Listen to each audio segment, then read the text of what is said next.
Hello viewers, welcome to my channel. आज हम बड़ी सोच का बड़ा जादू बुक का 9 चैप्टर का फर्स्ट पार्ट पढ़ने जा रहे हैं। लोगों के बारे में अच्छा सोचें। सफलता हासिल करने का यह एक मूलभूत नियम है। हम इसे अपने दिमाग में बिठा लें और इसे हमेशा याद रखें। यह नियम है, सफलता दूसरे लोगों के सहयोग पर निर्भर करती है। आपके और आपके लक्ष्य के बीच एकमात्र बाधा दूसरों का सहयोग है। इसे इस तरीके से देखें, किसी ऑफिसर को अपने आदेशों के पालन के लिए कर्मचारियों पर निर्भर होना पड़ता है। अगर वे उसके आदेश नहीं मानेंगे तो कंपनी का प्रेसिडेंट उस अफसर को नौकरी से निकाल देगा, जबकि कर्मचारियों का कुछ नहीं बिगड़ेगा। सेल्समैन को अपना सामान बेचने के लिए ग्राहकों पर निर्भर होना पड़ता है। अगर ग्राहक उसका सामान ना खरीदे तो सेल्समैन असफल हो जाएगा। इसी तरह कॉलेज का डीन भी अपने शैक्षणिक कार्यक्रम में सहयोग के लिए अपने प्रोफेसर पर निर्भर होता है। एक राजनेता अपने चुनाव के लिए मतदाताओं पर निर्भर होता है। एक लेखक अपनी पुस्तकों की बिक्री के लिए पाठकों पर निर्भर होता है। कोई चेन स्टोर मालिक सिर्फ इसीलिए चेन स्टोर मालिक बना क्योंकि कर्मचारियों ने उसे लीडर माना और ग्राहकों ने उसकी व्यावसायिक योजना को पसंद किया। इतिहास में ऐसे भी समय रहे हैं जब किसी व्यक्ति ने केवल अपनी ताकत के दम पर सत्ता हासिल की है। उस दौर में या तो व्यक्ति लीडर के साथ सहयोग करता था या फिर उसका सिर धड़ से अलग कर दिया जाता था।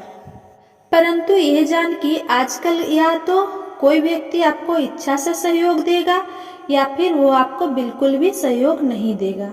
अब आप यह पूछ सकते हैं, चलिए ये मान लिया कि मैं जो सफलता चाहता हूँ उसे हासिल करने के लिए मुझे दूसरों पर निर्भर रहना पड़ता है, परंतु मैं किस तरह इन लोगों को प्रेरित करूं कि वे मुझे सहयोग दें और मुझे लीडर माने। इसका जवाब एक छोटे से वाक्य में दिया जा सकता है, लोगों के बारे में अच्छा सोचें।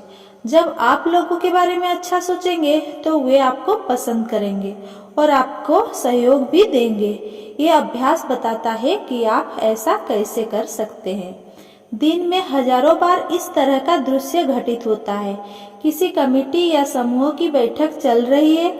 इसका लक्ष्य है किसी प्रमोशन, नई नौकरी, क्लब की सदस्यता, सम्मान के लिए नामों पर विचारों, जैसे कंपनी के लिए नए प्रेसिडेंट, नए सुपरवाइजर, नए सेल्स मैनेजर के लिए। समूह के सामने एक नाम रखा जाता है। चेयरमैन पूछता है, इसके बारे में आपकी क्या राय है? इसके बाद वहां बैठे सभी लोग अपनी अपनी राय देते हैं। कई नामों के बारे में यह राय सकारात्मक होती है, जैसे वो बढ़िया व्यक्ति है, लोग उसकी तारीफ करते हैं, उसका तकनीकी ज्ञान भी अच्छा है। मिस्टर एफ वो मिलनसार है, खुश मिजाज व्यक्ति, मुझे यकीन है कि वह व्यक्ति हमारे ऑफिस में ठीक तरह से फिट हो जाएगा। कई नामों पर विचार करते समय हम नकारात्मक वक्तव्य सुन सकते हैं। मुझे लगता है कि हमें इस व्यक्ति के बारे में अच्छी तरह खोजबीन करनी चाहिए। उसकी लोगों से पटरी नहीं बैठ पाती। मैं जानता हूँ कि उसका शैक्षणिक और तकनीक ज्ञान अच्छा है, मुझे उसकी योग्यता पर कोई संदेह नहीं है, परंतु फिर भी मुझे इस बात का चिंता होती है कि वो हमारी कंपनी में किस तरह फिट होगा। लोग ना तो उसे पसंद करते हैं, ना ही उसकी इज्जत करते हैं। ये एक बहुत ही महत्वपूर्ण सिद्धांत है।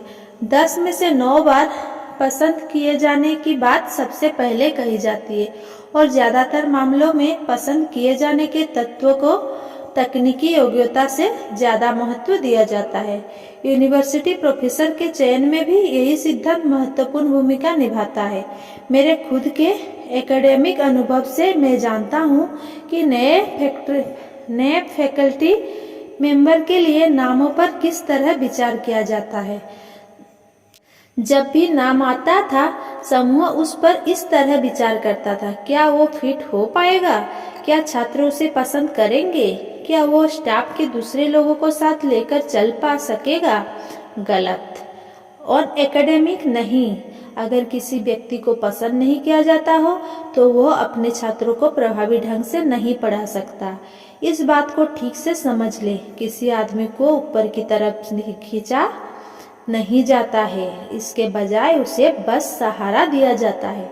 आज के दौर में किसी के पास इतनी फुर्सत या इतनी धीरज नहीं है कि वो किसी दूसरे को नौकरी की सीढ़ी पर ऊपर खींचे।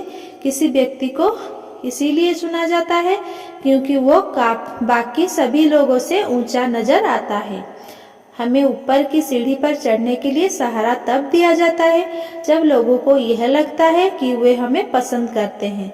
आप जब भी एक दोस्त बनाते हैं वो आपको 1 इंच ऊपर पहुंचा देता है, और चूंकि आप पसंद किए जाते हैं इसीलिए ऊपर उठाते समय सामने वाले को वजन भी नहीं लगता। सफल लोगों के पास लोकप्रिय बनने की योजना होती है। क्या आपके पास है? जो लोग चोटी पर पहुंचते हैं वे इस बारे में ज्यादा नहीं बताते हैं कि लोगों के बारे में अच्छा सोचने की उनकी तकनीकी क्या है, परंतु आपको यह जानकर हैरानी होगी कि बहुत से महान लोगों के पास लोगों को प्रभावित करने की एक स्पष्ट, निर्धारित, यहाँ तक कि लिखित योजना भी होती है। राष्ट्रपति लिंडन जॉनसन का उदाहरण ले। प्रेसिडेंट बनने के बहुत पहले लिंडन जॉनसन ने सफलता का अपना ये 10 सूत्रीय कार्यक्रम तैयार किया था।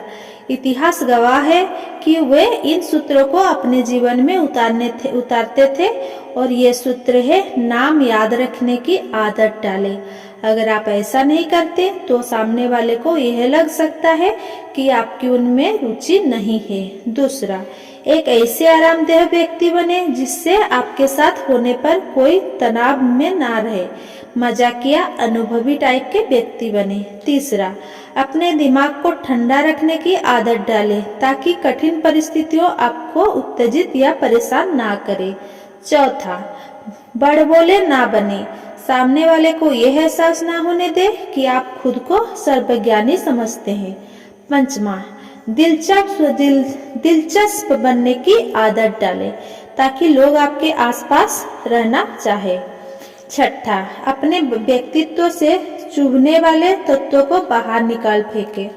सातवां, सच्ची धार्मिक भावना से हर गलतफहमी दूर करने की पूरी कोशिश करें। अपनी शिकायतों को नाली में बहा दे। 8वां, लोगों को पसंद करने का अभ्यास करें और कुछ समय बाद आप सचमुच उन्हें पसंद करने लगेंगे। 9वां, किसी की उपलब्धियों या सफलता पर बधाई देने का कोई मौका ना गवाएं, ना ही दुख या निराशा में संवेदना जताने का अवसर खोएं। 10वां, लोगों को आध्यात्मिक शक्ति दे और वे आपको पसंद करने लगेंगे।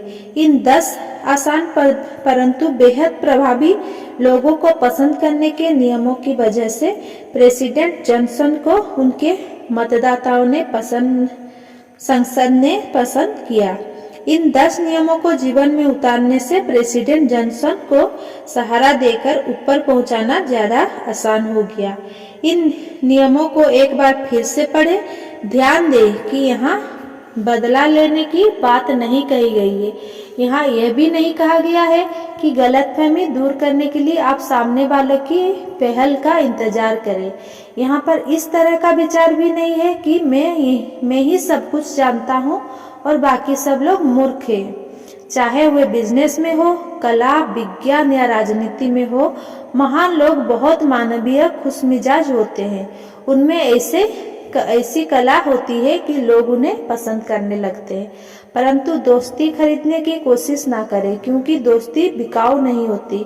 अगर सच्ची भावना हो, अगर आप सामने वाले को सचमुच पसंद करते हो तो तोहफे देना अच्छी बात है, परंतु अगर ऐसा नहीं है तो तोहफे को अक्सर रिश्वत समझ लिया जाता है। पिछले साल क्रिसमस के कुछ दिन पहले मैं एक मध्यम आकार की ट्रैकिंग फर्म के प्रेसिडेंट के ऑफिस में बैठा था। जब मैं विदा लेने वाला था तो वहां पर एक डिलीवरी मैन तोहफा लेकर आया जो उसे स्थानीय टायर रिकैपिंग फर्म ने भिजवाया था। तोहफे को देखकर मेरे दोस्त का दिमाग खराब हो गया और उसने चिढ़कर डिलीवरी मैन से कहा कि वो तोहफे को वापस ले जाए और भेजने वाले को सौंप दे। जब डिलीवरी मैन चला गया तो मेरे दोस्त ने मुझसे कहा, मुझे गलत मत समझना, मुझे तोहफे लेना और देना दोनों ही पसंद है। फिर उसने मुझे उन तोहफे के बारे में बताया जो उसे उसके दोस्त ने दिए थे। परंतु उसने आगे कहा, जब तोहफा रिश्वत की तरह दिया जाए, अपना काम निकलवाने के लिए दिया जाए, तो मैं इसे पसंद नहीं करता। मैंने इस फर्म के साथ बिजनेस करना 3 महीने पहले बंद कर दिया था, क्योंकि उनका काम ठीक नहीं था और मैं उनकी कर्मचारियों को भी पसंद नहीं करता था। परंतु उनका सेल्समैन बार बार हमारे यहाँ चला आता था।